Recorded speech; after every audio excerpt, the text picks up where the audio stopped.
that you work from the vision to generating these alternative schemes, and the more different the schemes are, the better. You come back and you have, even as you're generating those schemes, you're talking to stakeholders, they're involved. You come back and you have another big public meeting where they review the different schemes. You move towards a preferred plan. You develop the plan in great detail. You begin testing the ideas. And you do that with drawings, you do that with numbers and quantitative analysis. And then as you test those ideas finally, then you move through to the final meeting where you get the standing ovation and everybody says, good job. But the idea is that you have 3 big feedback loops at minimum. This is why we say that charrettes typically are 4 to 7 days long, because you need to have time to have that many feedback loops to respond to all the different kinds of stakeholder concerns. Typical schedule for a 7-day charrette might look like this.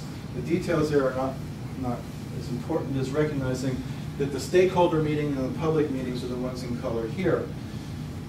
Everybody's not there all the time.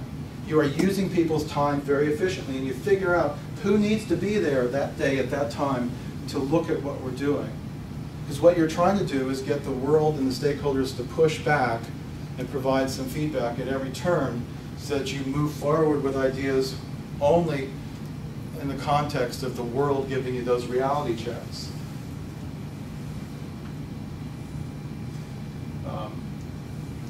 Just a sort of a quick comment about the key to making this work in this process. For a long time, people thought it was all about the charrette. There's a drama to it, it's an exciting event, and I can't tell you how many charrettes I've been to. They were absolute disasters because everybody thought, well, we'll just get there and do it, and it all happened somehow magically. But the key to the successful charrette process is the research and preparation and education phase that goes into the pre-charrette period, where you are cultivating the stakeholders so that they're prepared to participate in good faith, so that they understand what they need to understand. Oh, this is really, I'm so sorry about technology here.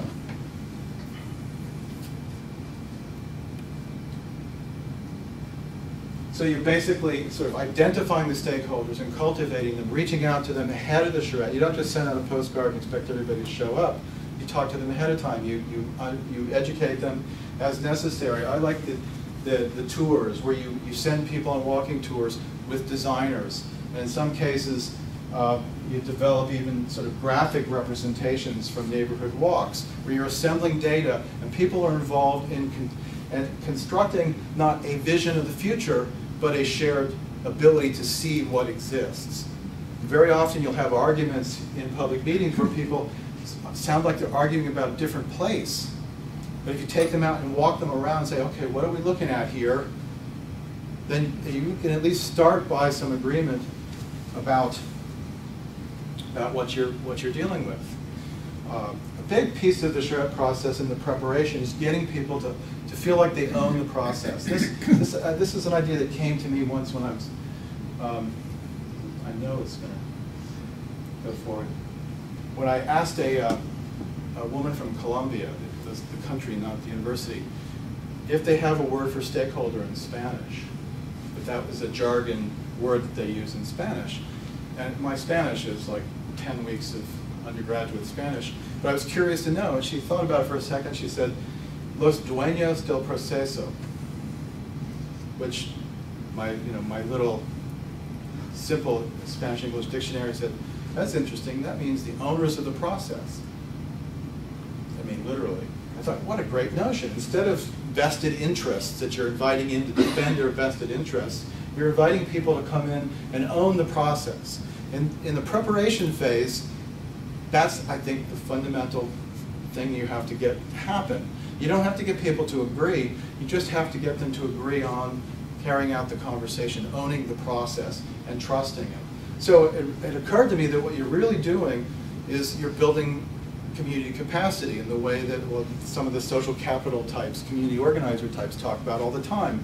But most of the architects and planners are doing it sort of haphazard way, but you could do it more systematically and really think about the fact that what you're doing is creating a vision and a practical vision for the future at the same time as you're building capacity to implement it. You're building support, you're building a collection of people who will be stewards of the plan in the long term, and people who will, every plan has to be adaptable. You can't imagine you're going to solve every problem for the next 50 years right now. You have to have a way to think about the principles as well as the specific proposals so that you can carry forward with some sense of continuity the ideas from the past into the future. That's how communities realize their aspirations, because if they didn't carry something from the past, they wouldn't know when they realized their aspirations, right? Because they would have forgotten that those were ever aspirations, which I think is what happens very often. So what you're doing really in the shred is you're trying to create those social relationships at the same time as you're creating some level of technical knowledge among the stakeholders and some level of trust and willingness to go with the process. I think I'm going to stop there because I've been talking long. Somebody earlier today about how, not in specifically the Route 34 area, but in a lot of our neighborhoods, we've been through charrette processes that went into comprehensive planning.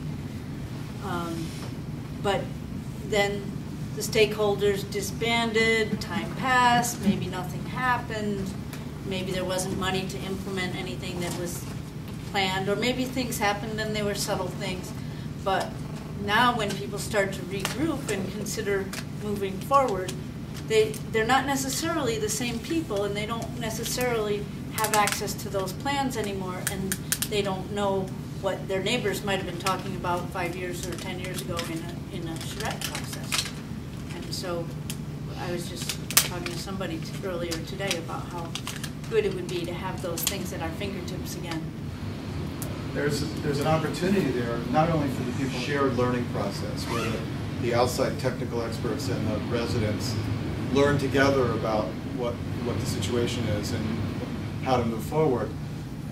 There's an opportunity there not only to come up with a set of proposals, but to document that process at the same time as you document the proposals, so that later it can function as, well, let's go back and review why we made this decision. And maybe circumstances have changed now, and to achieve the same end, now we want to shift the proposal a little bit.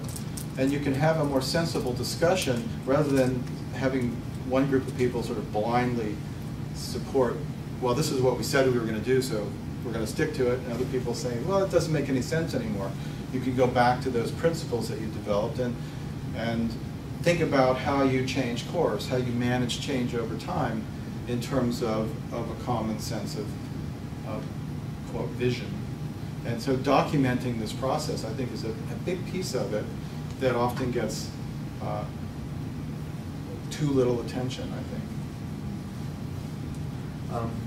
I'm thinking of this from the first process in our neighborhood for traffic calming that resulted in a good plan.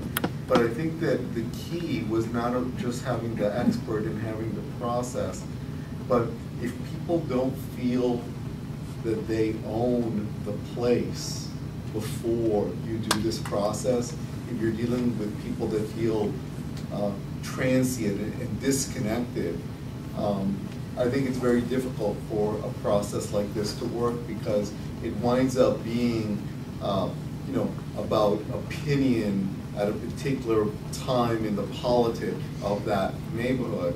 So you wind up with something that is information, but it's disconnected from commitment.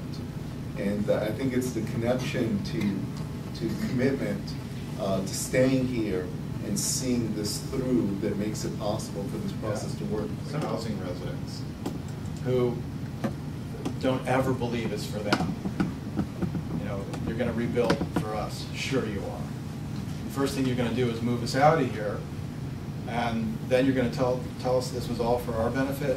Right. So they don't come to the meetings. I've even had meetings where I sent my students out and knock on doors. We're meeting right now. Please come. This is really important. Oh yeah, we'll be right there. We'll be right there. Nobody comes. 2 residents come who have particular axe to grind. That's a real challenge. And this is one of what I think is one of the most interesting challenges, is how do you bring this kind of the kind of civic spirit to communities of people who have no reason to trust the system because they've seen the planning system and the city government time and time again lead them down the garden path. And why should this be any different? And in those cases, you just really have to work hard to make it different, to embed the process even more deeply in whatever networks of commitment there might be there. And it's really hard to do. I'm working on a project with the CRA right now where we're actually, I told them it would be a waste of time to have workshops or charrettes right now. The first thing they need to do is to build a leadership cadre of young people who are committed to the neighborhood. There's a population of people who want to come back, who've gone away and want to come back, and people who are still there but looking to go off to college. You know, first do a little capacity building, and then we can do the other kind of work. But to try to go in and just do the planning work cold and expect that to be meaningful participation from the resident, I think it's more likely just to make people mad and to disappoint them because you'll raise expectations that don't get fulfilled in some cases. And the people who don't have expectations, will say, "See, who told you," and those who get expectations will say, "Well, you should have listened to those other people." So but I think the other thing that often is a big mistake among charrette professionals is they think that, as I said, the charrettes can always solve the problem. Lately, the National Charrette Institute has been developing a partnership with the Consensus Building Institute, which is a group in Cambridge that they're the getting to yes, mutual gains, negotiation people. There are times when you need to do that kind of work before you can have any kind of possibility for a charrette type solution to a problem. There are problems that you can solve with design. Very often I've found, for example, that when you have opposition to affordable housing, which is, I worked on a project for Habitat. They were going to develop 14 acres with a mixed income, mixed tenure project in partnership with Goodwill, and the lower middle class neighbors went ballistic. They were picturing Pruitt-Igoe, and affordable housing, no way. So in the process of the charrette, they saw a couple of things. First of all, they saw the images of what we were trying to design, what the designers were designing. They saw the discussion of who was for, how it was going to be marketed, how much it would cost. And you had to shift the discussion quite a bit to get them to see that it was an effort on the part of Habitat to actually fit into the neighborhood for a change, rather than, oh, I hope there's nobody from Habitat here. Habitat's had some, the affiliates are all very different, and some of them have been more or less sensitive to the context where they build their houses. And sometimes the design is a little not so good, and some affiliates are really good. But this group was trying to do something that was very neighborhood oriented. But they had to convince the neighbors that that was the case. And showing people the designs, it's a lot easier to agree. And this is when you have these discussions in planning context, the horrible consequences that people can imagine when you talk about stuff in the abstract are endless. So people say, well, gee, in principle, I like the idea of affordable housing, but what if it's like that? I don't want that next to me. So people always imagine the worst, but if you get down to the details, and this is what it's really going to be like, here's how it's going to be built, here's how it's going to be marketed, who's going to live there, then it becomes a different discussion, getting down to the details. And that's often where charrettes do the most powerful kind of problem solving in terms of consensus building. But sometimes that's not enough. You got to do some consensus building work ahead of time. I've done a couple of pieces of work for my county government where they've had charrettes that have not been so successful, where after the fact, when they tried to pass a comprehensive plan amendment based on the charrette plan, the neighbors went ballistic, and I had to go back in and do the consensus building work that should have been done up front before they did the design charrette. I mean, it was really ironic because we went through 6 two-hour public workshops to come to the conclusion that the original charrette design was actually pretty damn good.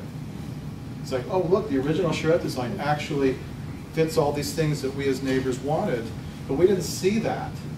When we first looked at it, we just saw a lot of stuff being built near our houses, and we didn't like that. But we went through this process and this conversation. I made him step back. Well, given that something's going to be built here, what would you like to see? And it was amazing how close they came to actually reproducing the charrette, even though they started out in total reactionary mode against that original charrette proposal. So sometimes there's work to be done before you ever start messing with design issues. I have a few things organizes and funds a charrette. And who should be doing this ideally? Who is actually doing it now? It's an interesting question. Who funds and convenes?